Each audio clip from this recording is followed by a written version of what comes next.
Hi, I'm Mike Marinick and welcome to another video in my educational series about psoriasis. In this video, I will be discussing the various treatment options that are available for you.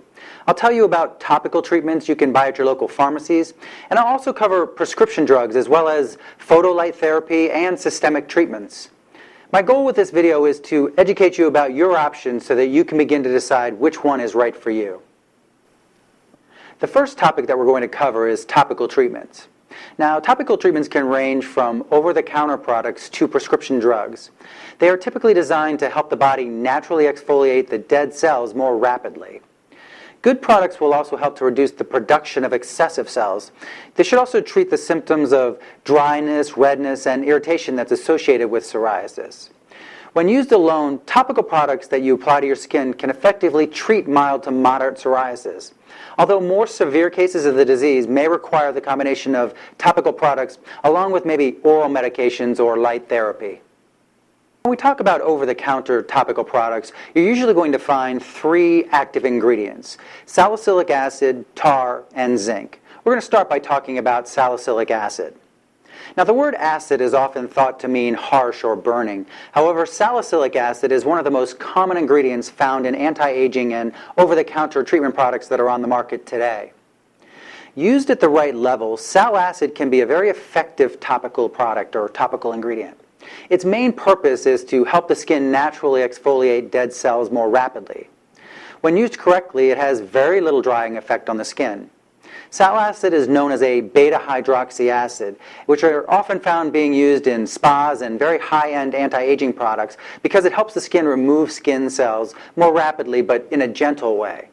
Because of its gentle nature, this ingredient is excellent for use in products that treat psoriasis all over the body. It can even be used on the face, scalp, and other sensitive areas. The next active ingredient that we're going to talk about today is tar. When you hear of tar being used in a topical product, you'll find it's most likely either coal tar or pine tar.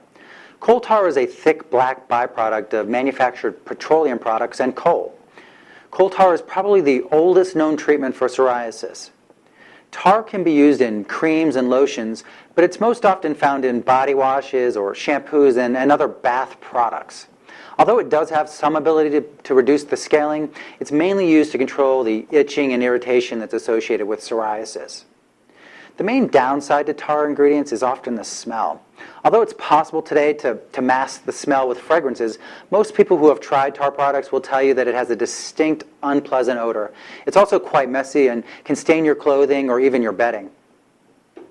Another active ingredient that you'll find in some topical products on the market today is zinc and zinc pyrithione. And these ingredients have been used in numerous topical products throughout the years. However, there has been quite a bit of controversy surrounding this ingredient. Zinc has antibacterial properties and is most commonly found in dandruff and seborrheic dermatitis products. In the 1990s, several popular zinc-based products were found to have steroids or corticosteroids in them, and they did this without revealing this information on the labeling. And since steroids are considered drugs by the FDA, these products were quickly pulled from the market, and then they reappeared later, reformulated.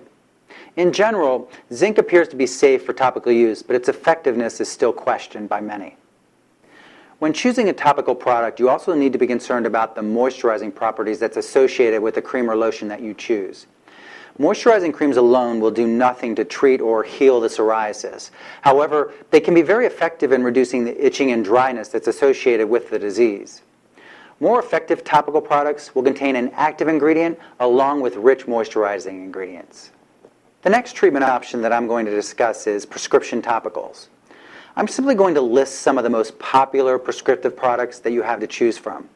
You've probably heard of many of these products on TV or read about them in magazine ads, and the top 4 prescriptive psoriasis products are Humira, Amivive, Enbrel, and Remicade. And if over-the-counter products are not working for you, then you need to talk to your doctor about getting a prescription. You should also discuss the benefits and the side effects of long-term use of these products with your doctor. I'd like to talk about a treatment option now that's called phototherapy or light therapy. Now, most individuals with psoriasis will tell you that their condition is worse in the winter time more than it is in the summer. And this is mainly due to the fact that we typically are exposed to less sunlight in the winter time. Sunlight helps the body naturally produce vitamin D, which has been shown to actually help or improve psoriasis. Also, the sun's rays produce ultraviolet light. Exposure to UV rays in general will cause the skin's activated T cells to die. This will ultimately slow the skin cell turnover and reduce redness and scaling. Phototherapy is basically exposing the skin to natural or artificial ultraviolet light. The easiest form of phototherapy is to simply expose your skin to controlled amounts of natural sunlight.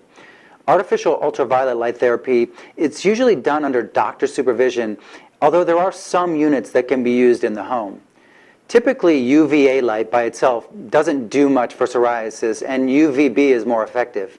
However, a combination of both UVA and UVB ultraviolet light has been shown to be the most effective phototherapy treatment for psoriasis. And lastly, I'd like to discuss systemic treatments. To treat the body systemically means to treat it from the inside out. Systemic treatments are usually taken orally or injected treatments. Systemic treatments are usually a last resort for people who don't typically respond to topical treatments or for those that have psoriasis over a large area of the body. Typically, systemic treatments involve the use of steroids. Because of severe side effects, some systemic medications are used for just brief periods of time. Most doctors will alternate these medications with other forms of treatment to reduce the possibility of side effects. Now, there are several things you need to consider when choosing a treatment. A treatment is usually chosen based on the severity of the case. The best way to approach treatment is to start with the mildest form first, and then only proceed to more progressive forms of treatment if necessary. You want to find an effective way to slow the rapid turnover of cells while minimizing the side effects. Sometimes finding a treatment that works for you can be challenging. What works for one person may not work for another. Often a combination of various treatments works best. It's not uncommon for the skin to become resistant to treatments. You may have to constantly change what is working for you personally over time. This concludes my video on psoriasis treatment options. I hope you have found it informative and now have a better understanding about what you should look for when choosing the right treatment option for you. Now, my next video is going to be a little bit different. In the next one, I'm going to tell you about the choices that I made and the treatment options that ultimately changed my mother's life. You'll see how sometimes you can combine certain treatment elements to create a solution that's right for you. So you're not going to want to miss this video. And once again, I'm Mike Marinek. Thank you for watching, and I'll see you in the next video.